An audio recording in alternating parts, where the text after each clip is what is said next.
বাবাকে দেখছি অভাবের সংসারে। 27 দিন তারাবির নামাজ যেদিন শেষ হয়েছে তারপর দিন একটা পাঞ্জাবির কাপড় কিনে দিছে আমারে। ঈদের দিনও সকালবেলা, আমি ঈদের দিন আজ ঈদ ফজরের নামাজ পড়ে আমি টেইলারের দোকানে দাঁড়ায় ছিলাম। আমার পাঞ্জাবিটা তখনও সেলাই হয় নাই। আমি ঈদের নামাজে যাব কিভাবে? আমি সেই অভাবের সংসারে বড় হয়েছি। তারপরও কোনোদিন বাপ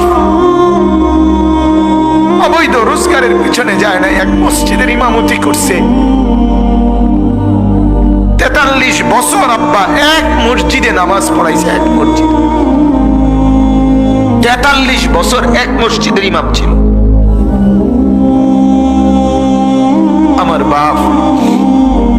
এটা বোঝা উচিত নিজের সন্তানকে গুনাহের রোজগারের উপরে নামাই দিয়ে কেমনে সুখ আসবে? নিজের ঘরে হারামের সুদের টাকা, ঘুষের টাকা, চুরি টাকা, ডাকাতির টাকা, ওজনে কম দিয়ে ঠকবাজি করে, প্রতারণা করে, মিথ্যা বলে, ধোঁকাবাজি করে, নেশার সামানা বিক্রি করে, মদের উপকরণ বিক্রি করে, জুয়ার সামগ্রী বিক্রি করে, মানুষকে ঠকাইয়া প্রতারণা করে, মিথ্যা বলে যে টাকা আপনি ঘরে আনলেন, আপনি অনেক মানুষকে কষ্ট দিয়ে আপনার ঘরে সুখ আসবে কেমনে বলেন? আল্লাহ আমাদেরকে বুঝার তৌফিক দান করুন।